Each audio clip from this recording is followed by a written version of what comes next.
Hi everyone, with me tonight is a special guest. Colleague ko po ito and I owe him a lot. Masasabi ko sa YouTube channel sa pag-uumpisa natin.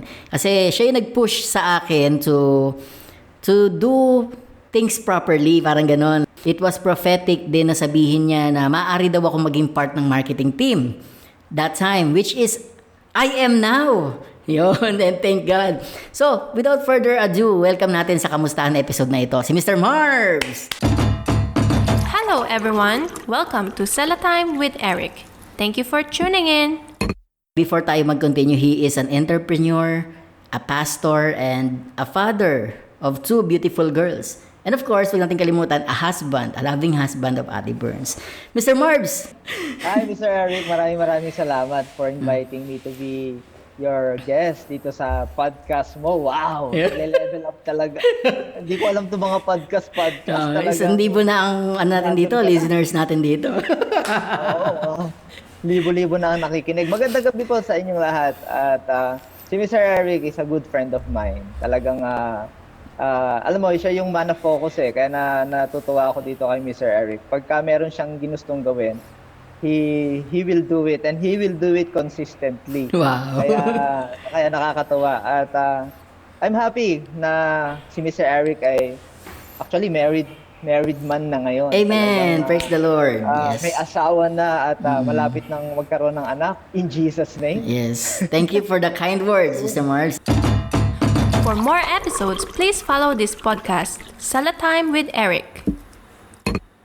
Love month. Yon, love month. And bago tayo mag-umpisa, Mr. Marbs, bilang pastor, are you a kind of yung strict sa mga kabataan when it comes to love stuff, ganyan? Actually, hindi ko naman masasabing strict. Pero, I do a lot of pagpapayo pagdating sa mga kabataan. Pagpapayo. Sa love thing. Pagpapayo. Yeah. Oo. You mean, Madalas. you mean to say, kumbaga, may lumapit sa'yo, tas may problema sa pag-ibig. So you're always available to give Yes. to give advice. To give advice and to guide. Kasi kabataan, alam naman natin ang kabataan talagang malikot ang isip. Maraming iniisip. Okay. At, Pero hindi, kailangan ng guide. pero yung bago mo sabihin yan, yung kanina sinabi mo na hindi ka naman masyadong strict, tama ba? Hindi ibig sabihin nun na you are parang bawal yan, hindi ka naman ganun na pastor. Hindi naman ganun. It's up to them. Basta mabigyan natin sila ng guidelines. It's up to them to follow. It's up to them to accept yung guidelines na yan. I like that. Kasi imagine mo, Mr. Marbs, no? People commit mistake. You, me, di ba? Kumbaga, kahit man tayo, nag-iiwan tayo ng space for these young people na they may commit mistake. Pero hindi natin gusto magkulang sa pagpapayo sa kanila. Ganun pa man, mangyayari yung mga mangyayari talaga based on their decisions din, ganyan. Pero nakikita natin na gracious talaga si Lord, no, sa ating lahat. That's na true. Ganun. Anyway, yun nga. Gracious din tayo talaga sa kanila. Oo, tama. And pwede mo ba sa aming makwento, Mr. Marbs, you are married already? Yan. Yeah. Yung makwento yung umpisa ninyong love story ni Ate Burns. Wow. Yan. Wow. Actually, kami ni Berna ang pangalan ng wife ko, by the way. Ang tawag sa kanya ng karamihan ay Ate Burns. So nagkakilala kaming dalawa sa Bible school. That was 2006. 2006. 2006. Doon kami nagkakilala sa Bible school. First year student din siya that time. Actually, classmate kami. Magkaklase kami sa Bible school. Wow. So, wala namang masyadong kamukha nung iba na yung sinasabi nilang love at first sight na ganyan. Okay. Pero napapansin ko siya kasi she is very friendly and very charming and very happy. Masayahin talaga siya. At sabi ko, magmasarap tong kaibigan. So, naging kaibigan ko si Burns. Wow. Tawag niya sa akin ay Kuya Marbs. Nakuya zone ka pala, Mr. Marbs. Nakuya zone ako. Kung sa mga nakukuya zone dyan, okay lang yan. Okay lang yan. So, ang tawag niya sa akin kuya, kasi most of the time, alam mo yun, siya yung lumalapit siya, humihingi ng tulong sa mga homework, ganyan, etc. Wow. At, parang pagdating sa pag-a-advise na humihingi din siya sa akin ng advice. So sa mga bagay-bagay. So wala namang spark or whatsoever. So talagang friend lang. So nung kami ay mag second year, kasi 2 years lang naman yon yung course namin. So nung kami ay mag second year, ako talagang medyo parang lumalalim yung pagtingin ko sa kanya bilang kaibigan. So madalas kasi masasakitin yan.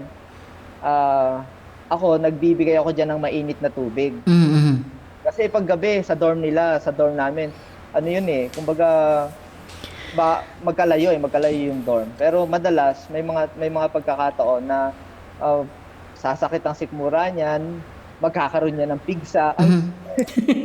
Ganyan. So, I was always there to help and to assist her.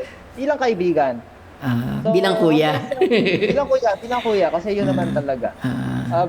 Pero nung siguro months na lang before the graduation, napansin ko parang yung pagtingin ko sa kanya is parang gusto kong i-level up to more than just a friend. Ayun. Pero siya talagang friend lang ang tingin niya sa akin. Ngayon, Ay, sa mga nakikinig po natin, maputol lang kita, Mr. Marbs, no? Tingnan nyo naman, they started as a friend. Sa tingin ko, napakagandang point nun, no? They started as a friend. Okay. talagang magkaibigan. Go ahead, Mr. So, Marbs. 2 months before the graduation, ayan na. So, sinasabi ko na sa mga roommates ko tsaka dormmates ko na I like Berna. Ganun na, hindi na bilang kaibigan, kundi I like her na. So, may pagtingin na ako sa kanya. And hanggang sa isang araw may na-discover ako na siya pala ay merong mutual understanding. Ouch. And that person is, I considered one of my best friends. Sa school. Para palang, wow. Sabi ko, ano ba ito? Oo. Parang straight from K-drama yan, Sir, sa istorya. Sabi ko, bakit ganun? So, pero yung kaibigan ko na yon, wala naman siyang na-mention na anything about them. Pero ako, may na-mention dun sa kaibigan ko na yon about my feelings to that person. So, hindi ko lang alam kung ano yung pakiramdam niya habang sinasabi ko sa kanya na I like that person, di ba? So, ganun. So, parang 2 weeks before the graduation, nasa library kami ni Burns, naalala ko, nagsusulatan kaming dalawa. Doon sa pagsusulatan namin, parang sinasabi ko sa kanya na I like her na. Ganyan. Wow. Kasi sa Bible school, bawal talaga ang relationship. So, marahil yun din ay isang dahilan, kaya yun ay hindi ko talaga pinopursue siya habang nag-aaral pa kami. So you're honoring the parang the policy, no? Something like that. I'm honoring the policy. Hanggang sa, ayan na, parang few days na lang before the graduation, so nagkakausap na kami nung MU niya, mutual understanding niya. Na one of your best friends. Na one of my best friends. Sabi ko, kaya tapos nag-usap kami, nagkaunawaan kami, o sige, total, kaibigan kita, tapos mahal mo siya. So I'm giving you the yung kumbaga Paraya. Paraya na tayo. Oh. Siyempre kaibigan din natin yun Paraya na tayo. Hanggang sa itong si Berna, night before the graduation, talagang gulong-gulo siya. Gulong-gulo yung isip niya. Nako! Kasi nagkaroon na rin pala siya ng damdamin para sa akin. Ayo. Night before the graduation, gulong-gulo siya. Pero meron siyang kasunduan dun sa isa na after graduation, siya yung manliligaw sa kanya. So parang ganon. Pero meron na silang mutual understanding. Parang na sila parang sila na. Parang ganon. I see. So, alam mo ang ginawa ng Lord para maging clear sa kanya yung magiging decision niya, na nag-inip siya the night before the graduation, si Ate Berna. Wow. Teka, Mr. Marbs, teka. Ibig sabihin nito, nagtitimbang na si Ate Burns. Nagtitimbang na siya. Nagtitimbang like, siya ba or siya ba, no? Something like that. Okay, go ahead with your story. Tapos nagtatanong-tanong na rin siya dun sa mga dormmates niya, tapos humihingi na rin siya ng advice dun sa mga teachers, counselors, mga ganyan. Wow.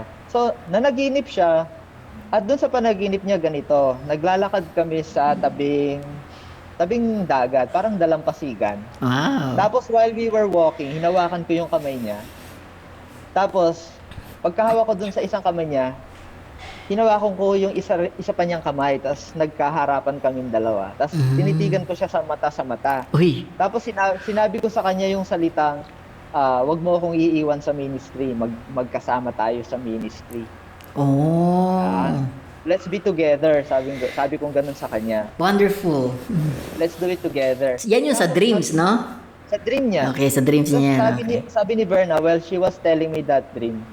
Parang totoo yung nangyayari. So, parang hindi talaga panaginip, parang totoo talaga yung nangyayari. Mm. Kaya kinabukasan, nung araw ng graduation namin, naging clear sa kanya kung ano yung magiging decision niya. So, actually, pagkatapos ng graduation, lumapit ako sa kanya para sabihin ko na I'm giving way for my friend. Oh. Ganon.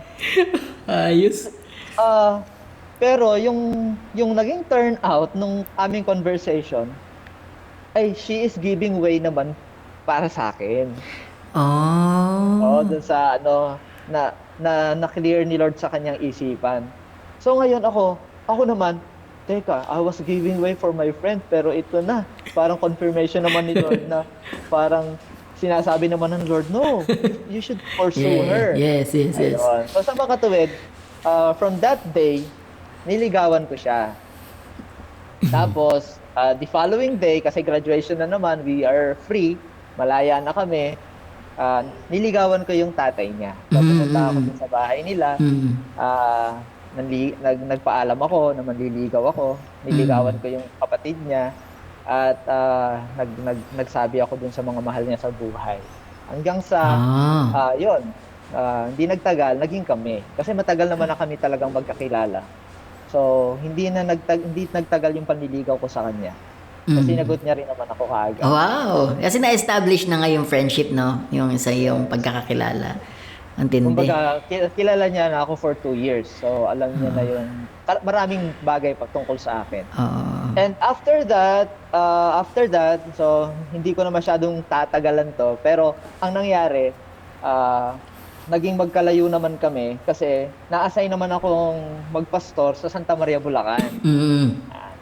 So, after graduation. So, 2 years ako 2 years. Santa Maria, Bulacan. So, nakikita lang kami ni Berna, parang every other month yata.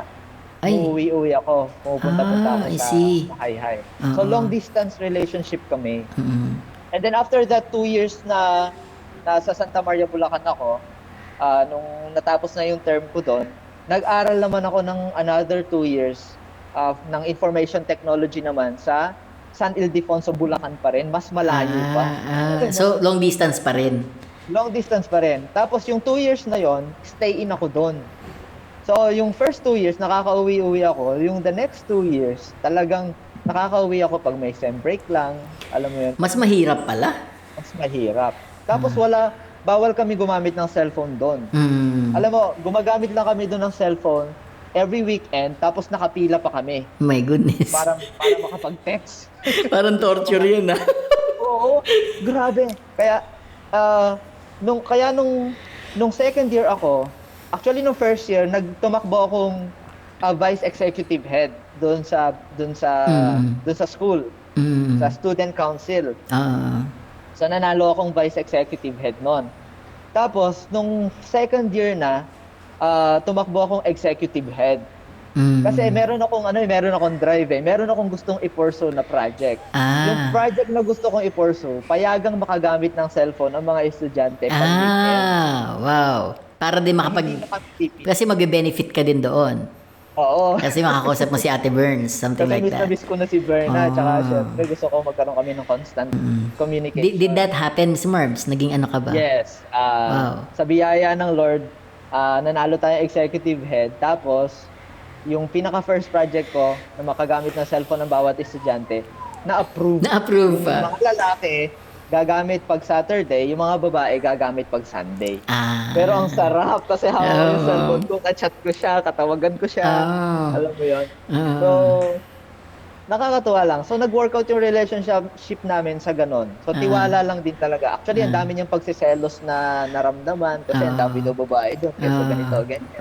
Pero alam niyo, sa relationship, yung tiwala lang talaga. So, yung trust. So may Yung ups tiwala and downs lang. pa pala doon, no? May Tapos mga ang dami, ang dami. May mga panahon na parang pakiramdam niya wala siyang boyfriend.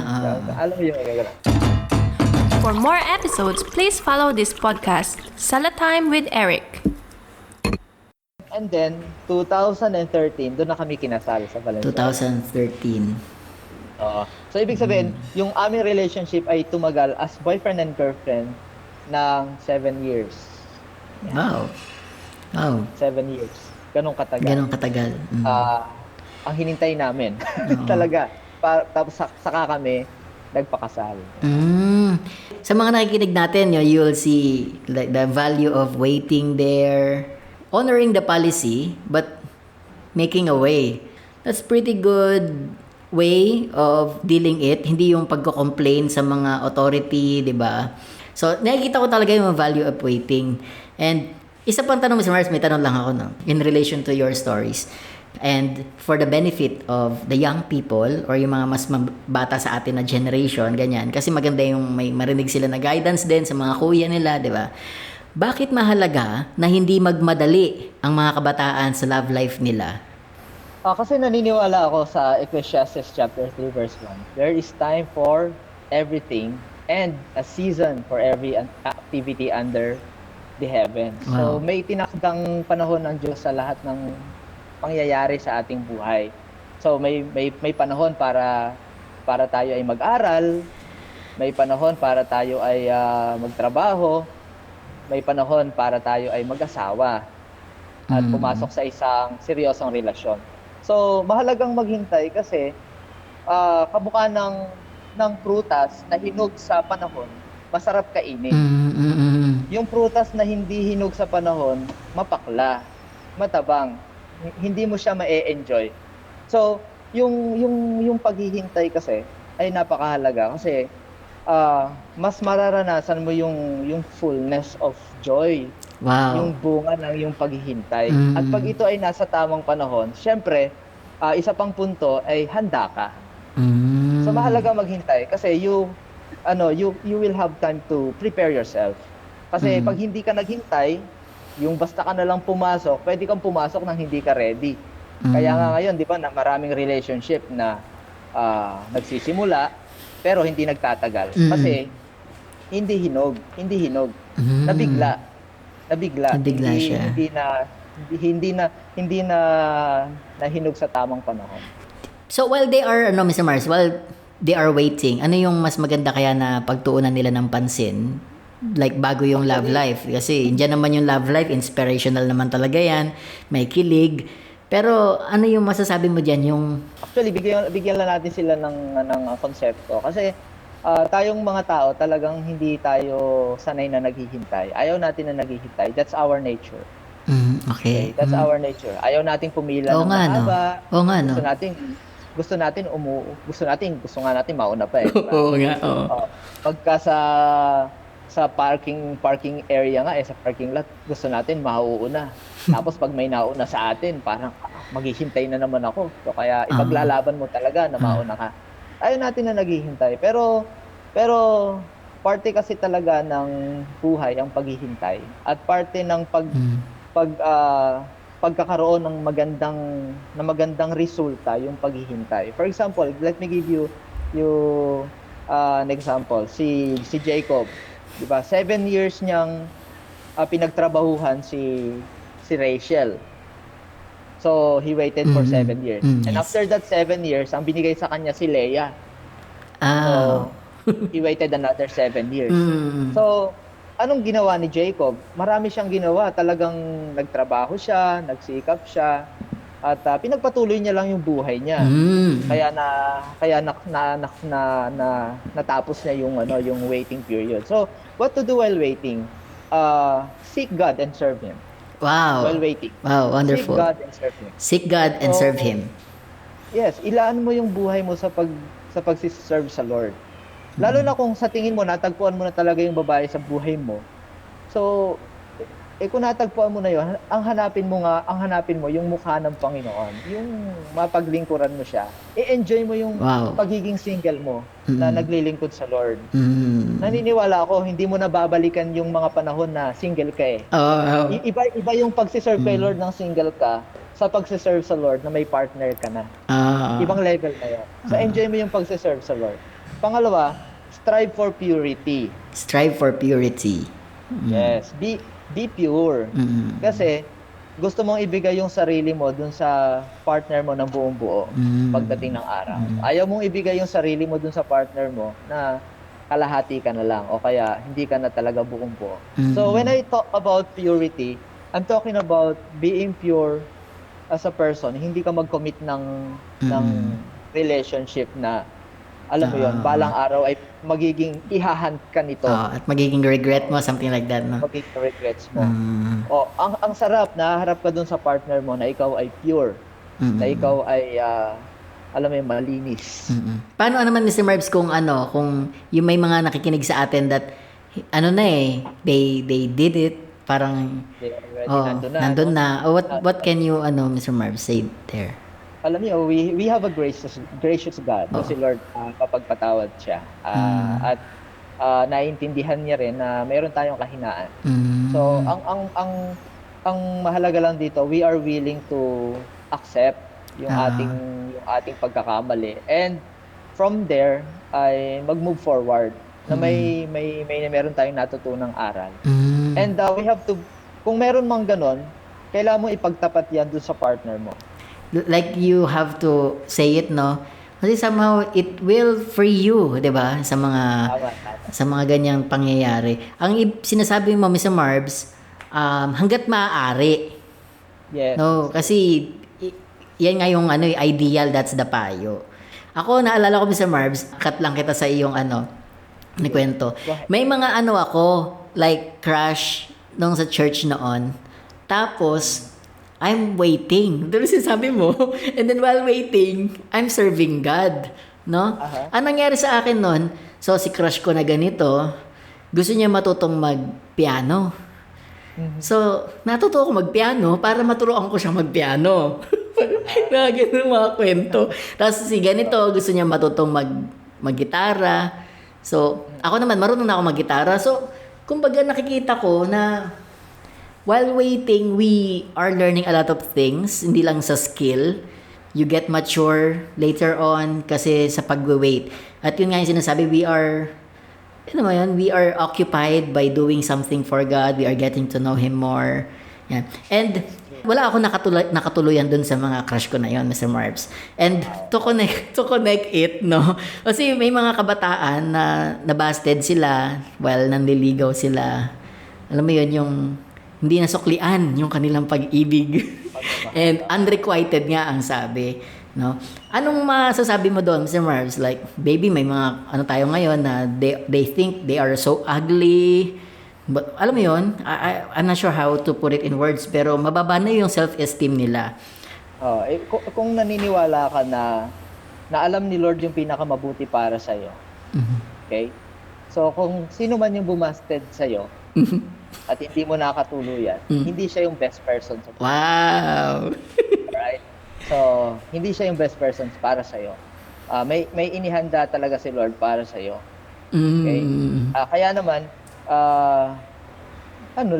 stay put ka lang. Huwag ka masyadong affected. Okay? Huwag ka masyadong affected. Kasi baka mamaya, instead na magawa mo pa yung magagandang bagay na pwede mo pang gawin, o kaya ma-develop mo pa yung sarili mo, ma-stuck up ka na lang dun sa pain na binasted ka. Oo nga, no?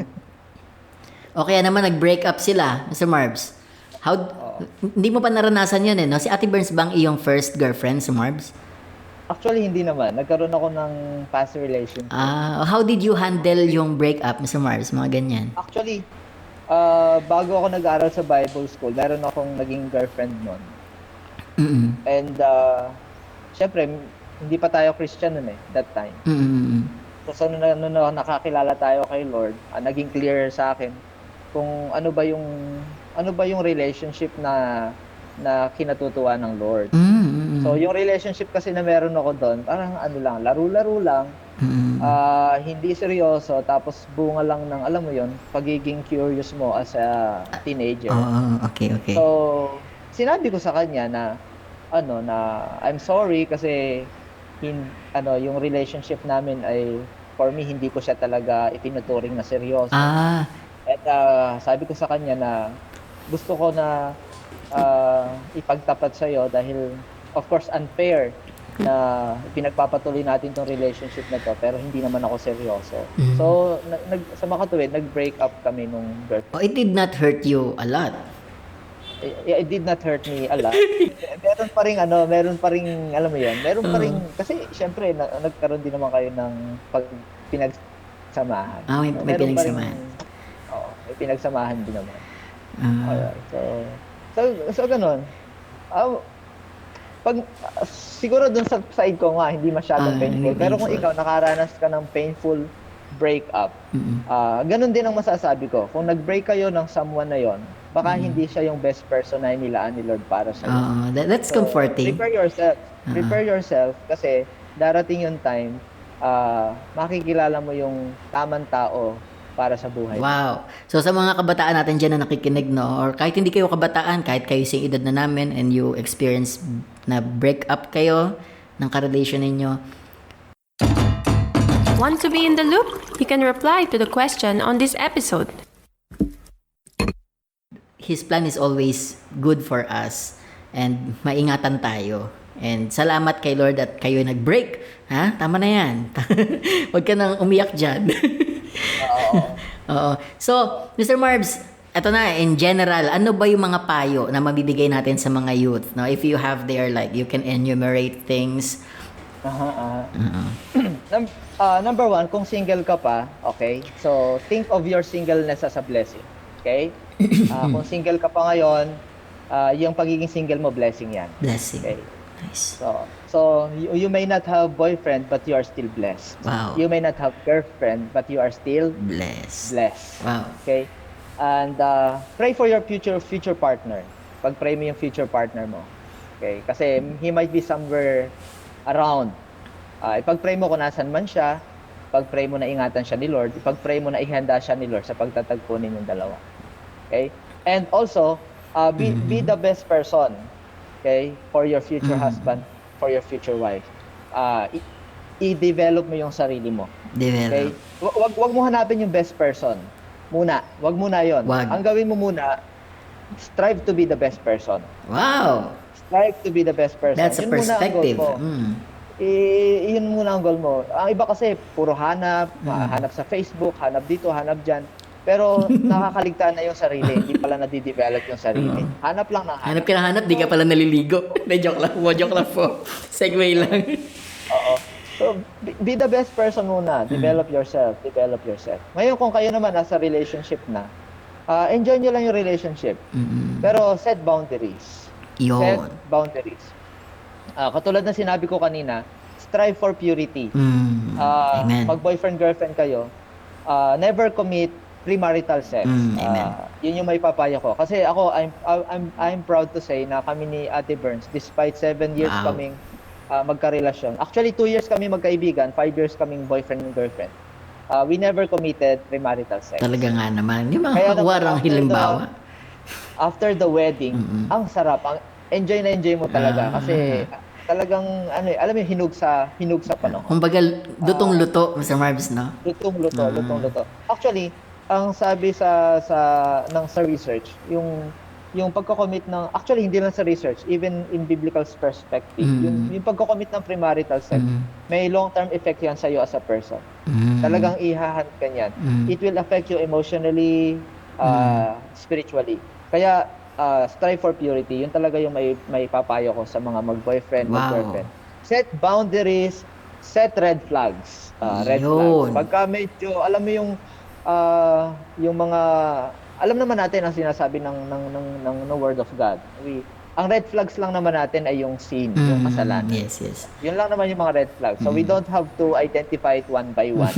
Pero alam nyo yun, mag-set kayo ng red. Pag red flags na, up nyo na yung red flag, stop na from there. And then, move forward. So, ayun, siguro yun ang may papayo ko sa mga kabataan Wow. dyan na nakikinig. Isa pa, don't rush. Okay? Don't rush talaga. Hindi nirarush ang pag-ibig. Hindi minamadali ang pag-ibig. At kung ayaw sa'yo, wag mong pilitin. Segue lang. Ayaw, utang na loob. Utang na loob. Ah. Kung ayaw sa'yo, wag mong pipilitin. Ay. Kasi yung yung relationship na yan, hindi yan pang samantala yan. Yung pagpasok kasi sa relationship.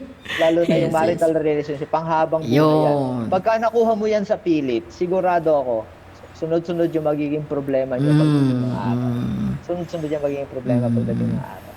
So siguro isa pang marami akong gustong i-advise, pero siguro ito na yung last na i-advise ko. Okay? Go ahead, Mr. Sa Marbs. mga Nice. magkasintahan. So you have to identify what true love is. And true love is selfless and sacrificial. Okay? Yung tao, hindi porke sinabi sa'yo ng isang tao, I love you, paniniwalaan mo. Okay? I'm gonna tell you right now, yung totoong nagmamahal sa'yo ay yung tao na hindi ka iiwan at hindi ka pababayaan. Wow. Yung tao na hindi ka iiwanan at sasamahan ka sa pain. Okay? Kasi yung iba, sasamahan ka lang sa joy, pero sa pain hindi. Okay? So, yun yung totoong tao na nagmamahal sa'yo. At yung totoong nagmamahal sa'yo, yung tao na handa kang patawarin over and over and over again. So, look for that person. Find that person. And maybe, yun na yung nila ni Lord para sa'yo. Di ba? Well, that sounds like Jesus, Mr. Marbs, ah. That's true. Ah. That's what I'm driving you. Kasi yung pagmamahal ni Lord para sa atin, that is selfless and sacrificial. Wow. Okay.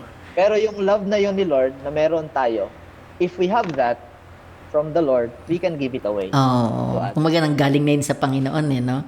Kasi kaya lang naman tayo natutong magmahal dahil din sa Panginoon. That's true. Siya yung author ng ano.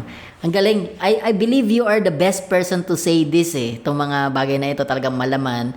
Kaya kung kayo po gusto niyo mag-pag-usap kay Mr. Marbs, may bayad. Biro lang.